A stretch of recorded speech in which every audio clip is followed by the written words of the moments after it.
Hello, I'm Andrew. We're going to go over some of my kit, and you may get a little traffic noise during this video because we do have a street right here, but I'm going to go through what I call my kit, which is essentially a gathering of gear that fits many purposes. And the purposes that I have are primarily backpacking.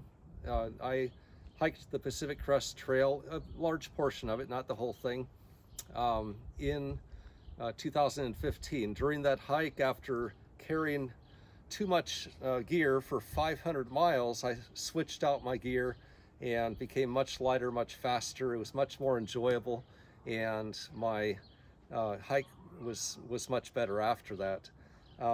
So when it comes to a kit, so we have backpacking, canoe camping, and kayaking. Those are three pretty distinctly different sports, but they all have something in common.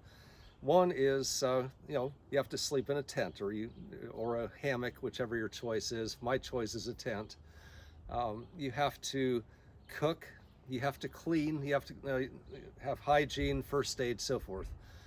Those are what I call the kit that's transferable between the the three hobbies that I have, the outings that I like to do. So I'm going to go over the basic kit first and kind of put some logic behind things, keeping in mind that starting out as an ultralight backpacker, that transfers also to ultralight canoe camping, because typically you're going to be portaging or portaging, however you want to pronounce that, between lakes, between rivers, carrying your canoe, carrying all of your gear with you. And if you have too heavy of kit, just like ultralight backpacking, you can benefit from having lightweight gear and not to bring more than what you absolutely need. So we're going to go over that a bit, but let's get into the basic kit. So when you get to camp, the first thing you're going to do is set up your tent. Now, here, I got together with my girlfriend, and she enjoys these outings just as much as I do. On the Pacific Crest Trail, I started out with a one-person tent, and I found out very quickly that it just wasn't enough room. If it's an inclement day, you have weather, you have other things going on, you want a little room in your tent to put your backpack and your gear inside the tent next to you. That way it doesn't get wet, it's out of the weather as well. It doesn't cost much as far as weight savings to have a larger tent.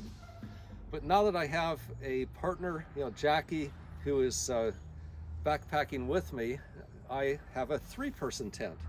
So I think we added about 3/4 of a pound. My first one was a Big Agnes Copper Spur UL2, which is very popular amongst the ultralight backpackers. And this is a Nemo Dragonfly Cosmo 3. So a little heavier, but it accommodates two people.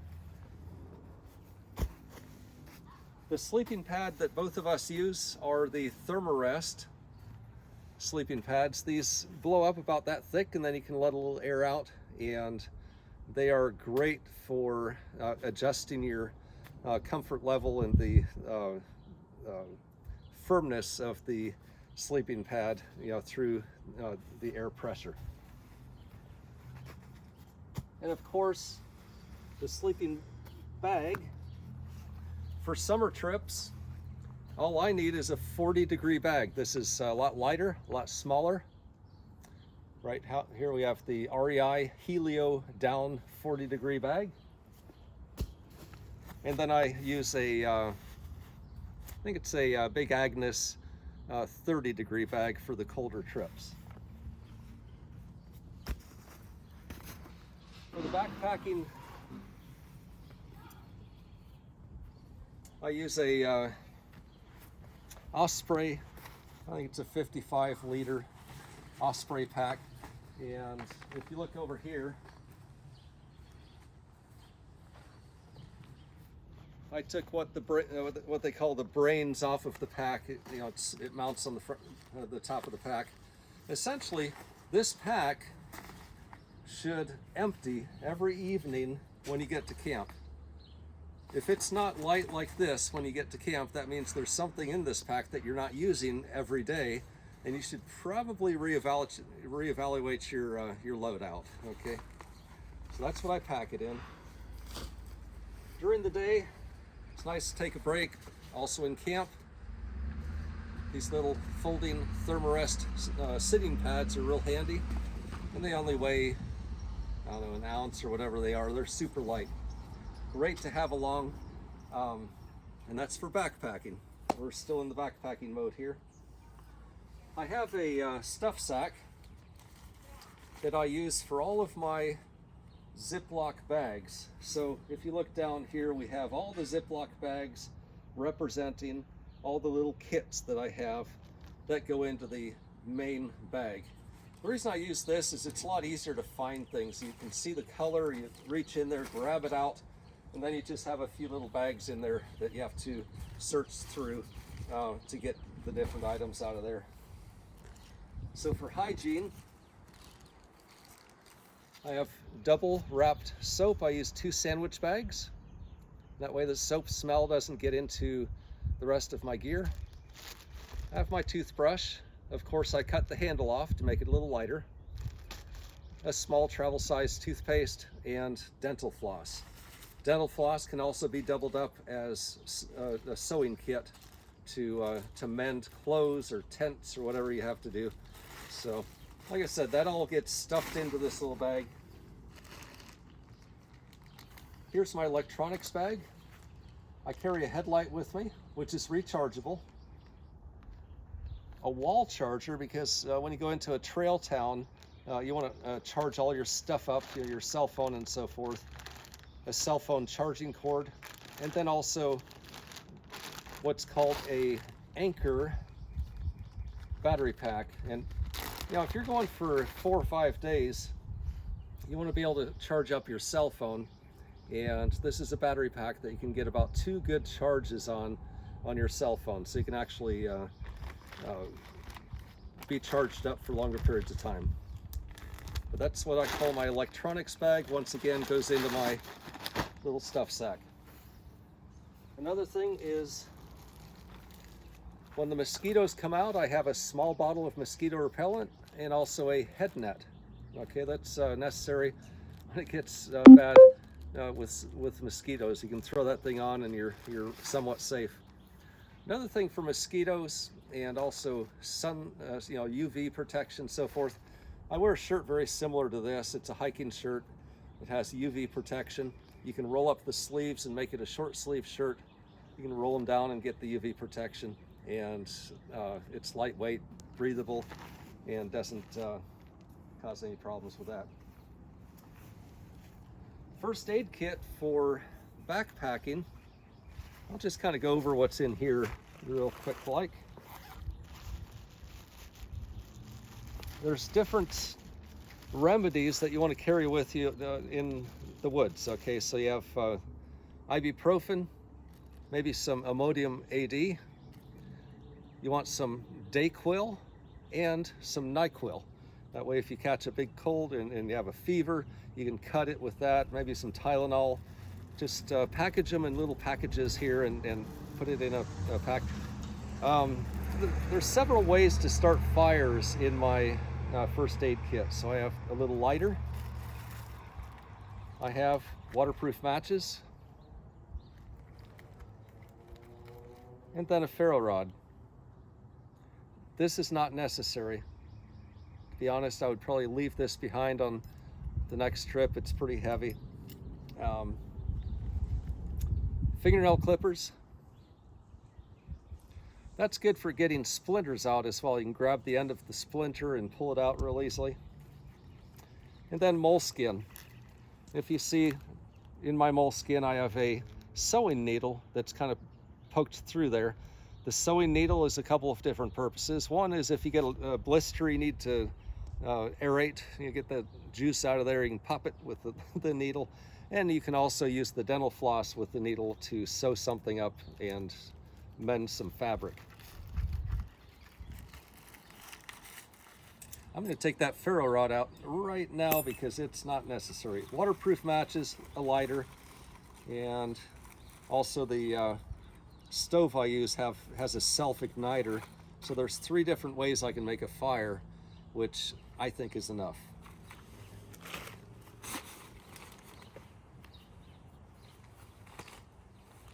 This is a commercially available first aid kit.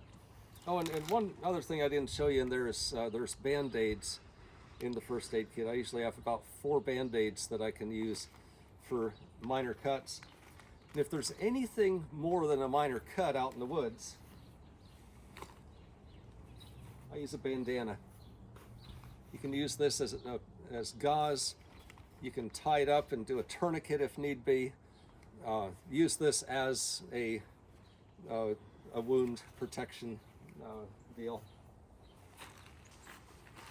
But these commercially available first aid kits, they just have too much in there for backpacking.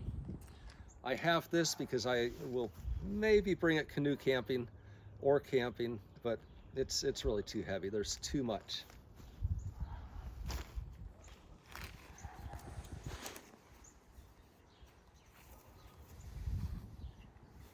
When you get cold out there, you want to have a puffy jacket. The key in survival during your backpacking trip is layering, and you want to have something for each weather condition that comes up.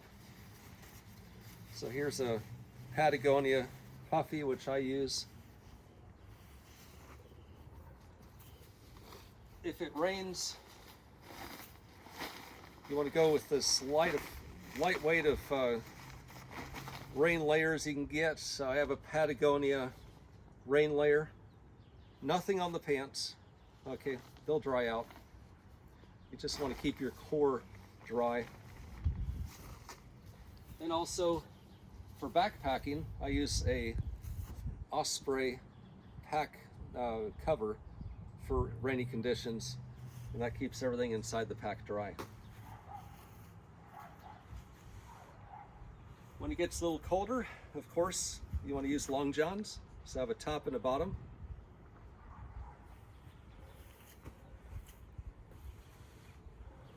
And for your hands getting cold, I use these, they're just running gloves that I bought for running, but they also work for backpacking.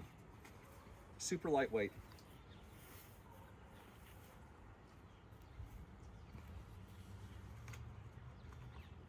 Let's talk about food a little bit.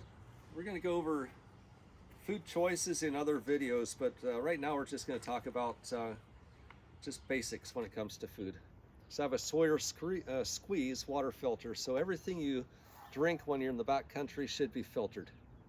So this little guy will hook up to a smart water bottle or to the Sawyer Squeeze bladder. And then I have a 2-liter water bladder as well. Super lightweight. That's safe drinking water for you. Because I use whey energy protein as a supplement during my hikes to keep my weight up, because I tend to lose a lot of weight as I'm backpacking, I bring this shaker so I can fill it up with oatmeal, whey protein, and some other stuff and shake it up, and that's my morning breakfast. It's a what they call a cold soak. And of course the jet boil system. If you're unfamiliar with this little guy, it's a good cooking system. The screws on the bottom there. It's a titanium vessel that heats up your food just fine. You can cook rice in here, fish, whatever you want to cook. It's good for everything.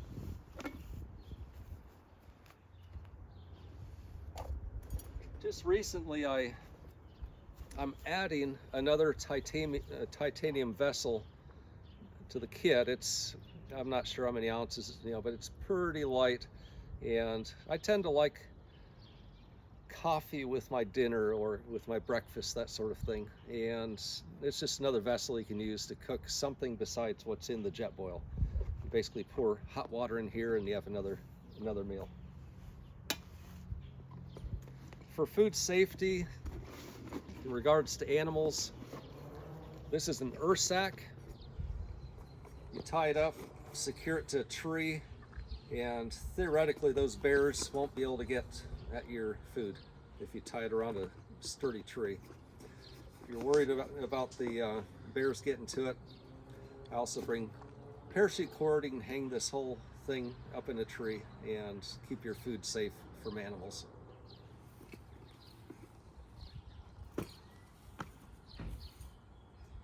So I think okay, this is also something that's in my backpacking kit, and that's hiking poles. So everything you see here is, I believe, about 15 pounds, and they call that the base weight. Base weight is what you what the pack is gonna weigh before adding water and food. So with a 15-pound base weight, you have a place to sleep, a bag to sleep in, some padding to put beneath you. You have clothing to change into, change out of. And by the way, I wear the same clothes for the entire trip. And if you're in the backcountry and truly away from people, you can actually strip down, wash your clothes in a stream or rinse them, and let them dry out as you relax in the sun, and put them back on and go again. But yeah, I don't carry any extra clothes besides the necessary layers that will keep me warm and dry throughout the hike. A lot of people are wondering about hiking poles. If you're a seasoned backpacker, you know what these are all about. I started the PCT without my poles. They were actually up in my pack. I was carrying the darn things, and I learned very quickly that these are very, very handy to have. So now we're going to go into differences. Okay, so now we talked about backpacking, and we're going to kind of shift gears and go to kayak camping. So if you can imagine, most of these items can transfer over, with the exception of a few. If you're in a kayak, you're not going to need hiking poles, of course. I'm going to get rid of this first aid kit because it's extra anyhow. We're going to leave these two things out. We'll talk about those in a minute. Your pack cover, your pack, these all go away. So now you're left with a pretty small pile. You have your layering. You have everything that was in this little stuff sack with all the electronics and first aid kit and all that good stuff. Let's get rid of this sleeping pad, or this sitting pad. And we're going to replace that with one of these two guys. This is a 1 pound Flex Light Air chair from REI, and it weighs 1 pound. You can stick it in the kayak, and then you have a little chair to sit in camp. Now, kayak camping is a little different than canoe camping, where you're portaging or portaging the canoe all over the place. You're basically coming up to a shoreline, stopping, setting up camp, so you can have a little more weight. This is a big Agnes, what they call it, a Big 6 camp chair. It weighs about 3 pounds, and that's another alternative that you can have for kayak camping. Just because you can carry a little more weight, you don't have to portage that stuff all over the place, and you don't really, you're not concerned about weight quite as much. So one or the other of these will always go kayak camping.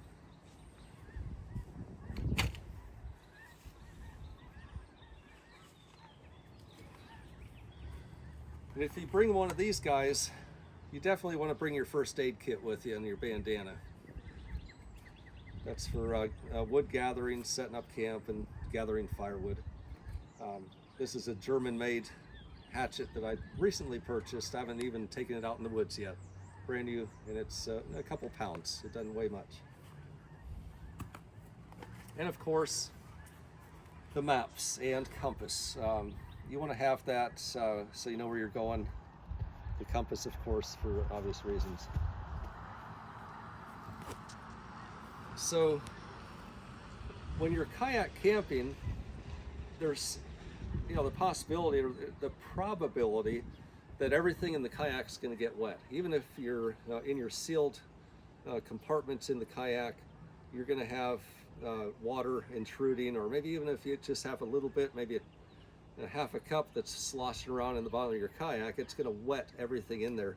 So it becomes necessary to use dry bags. So I have various sizes of dry bags. You don't have to put everything in a dry bag, of course. Your raincoat doesn't need to be in a dry bag. Your puffy layer, you probably want that in a dry bag. And your kit with all of your electronics and all that should be in a dry bag. Most importantly,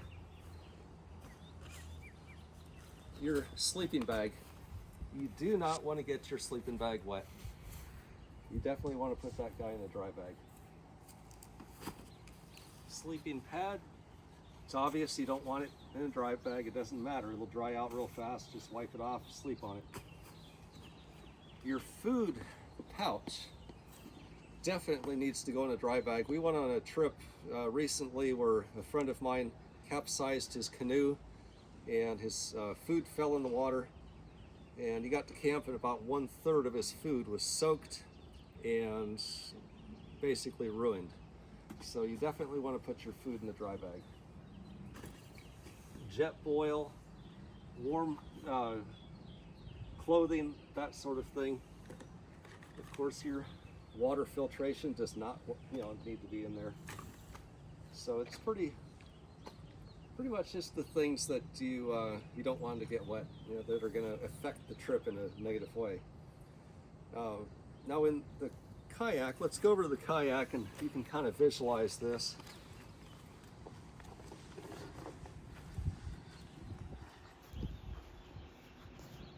So everything that fits in that Osprey backpack can theoretically fit in the front compartment of my kayak. It doesn't take much. You'd have to stuff the dry bag in some cases if it's a larger dry bag. As you put it into the hatch, roll it up, clip it, then slide it up to the front and back and so forth, and pack your kayak that way. But that 55-liter backpack will fit in this small compartment. Well, the nice thing about a kayak is you have more yet.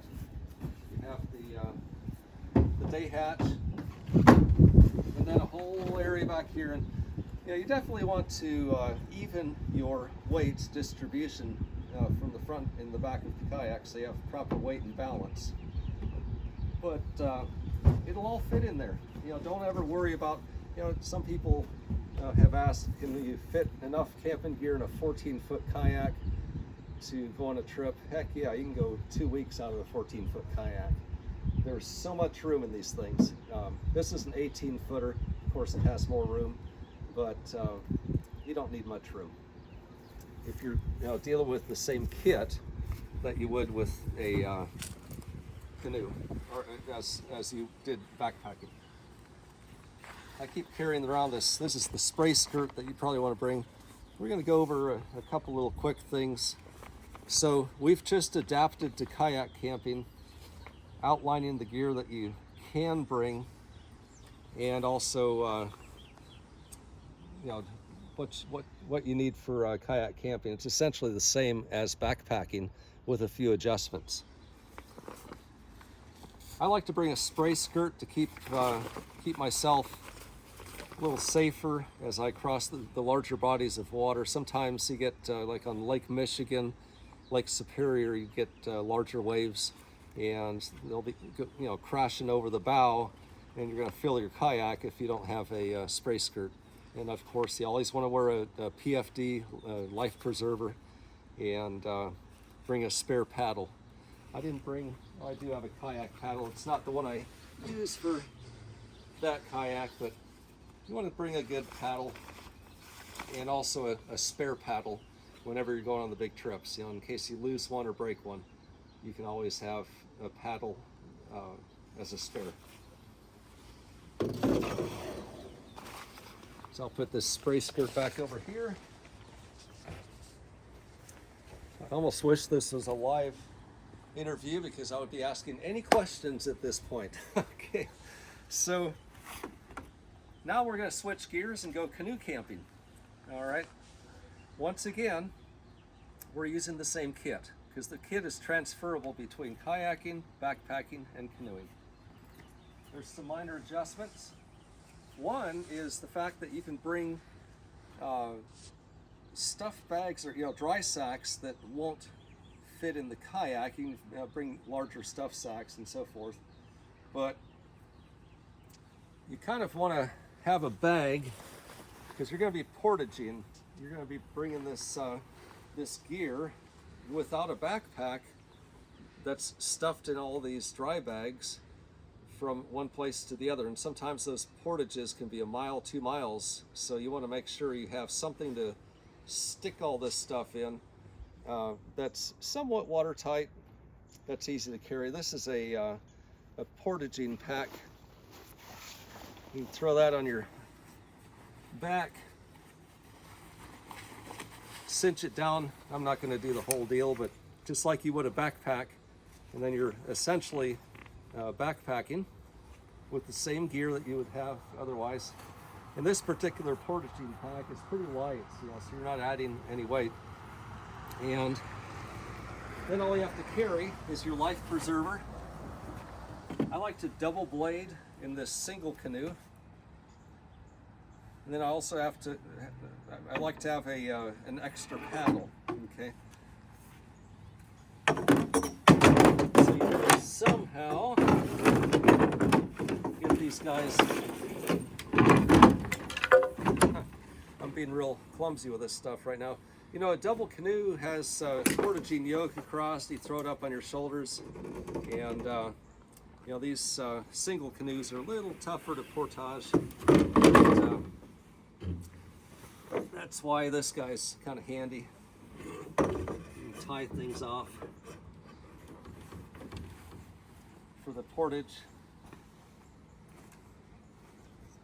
And of course, if you go to the Boundary Waters, you want a nice quality fishing setup, which you're going to also set up in such a way that you can carry the canoe without losing everything.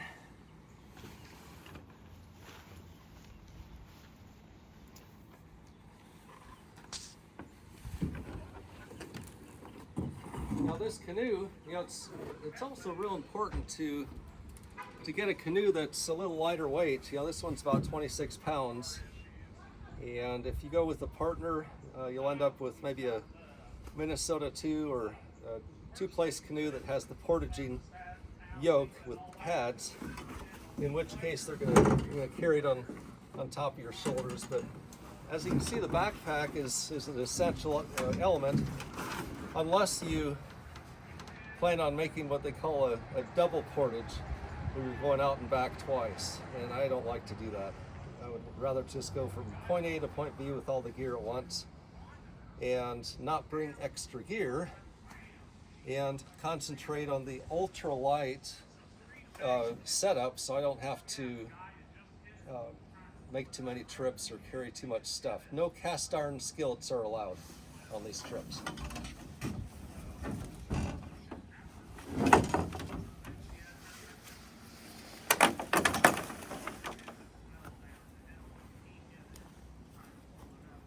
Well, I hope you got a little out of this. I'll do a quick review. You want to get a good kit. You want it to be lightweight. If it's lightweight, then it's going to be easy for you to get from place to place, whether you're backpacking, kayak camping, or canoeing. Kayak camping, you can get away with a little bit more, but the more weight you put in your kayak, the heavier it's going to be, and the lower it's going to sit in the water, the harder it's going to be to get to where you're going. So, you know, being lightweight in every instance in all 3 types of trips are, you know, that's what you want to do, is get as light as you can. And believe it or not, you can buy your buy your way into some lightweight gear. It is a little more expensive than buying tents, sleeping bags, and other gear that's heavier, but get as light as you can afford, and enjoy your camping.